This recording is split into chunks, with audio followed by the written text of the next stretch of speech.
কাউকে ঠকাবেন না, ওটা সৃষ্টিকর্তার উপর ছেড়ে দিন, উনি যা করার ঠিক করবেন। সুতরাং নিজে ঠকুন, অপরকে ঠকাবেন না। বিউটি পার্লার মানেই মহিলা গ্যারেজ, যেখানে পুরাতন গাড়ি ঢোকে আর BMW গাড়ি হয়ে বের হয়। বর্তমান যুগের ছাত্রছাত্রীরা নিজেদেরকে গণিতজ্ঞ এতটাই। এবছর আমাদের ঠাকুর আসছে ফ্লিপকার্ট থেকে, পুরোহিত আসছে অ্যামাজন থেকে, আর ফলমূল সব কিছু আসছে ব্লিঙ্কিট থেকে।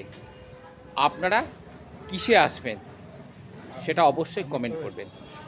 বাস্তব জীবনে একটা কথা বলে রাখি, আপনি যার উপকার করছেন, উপকার করার আগে দুবার ভাববেন, তারপর আপনি উপকার করুন।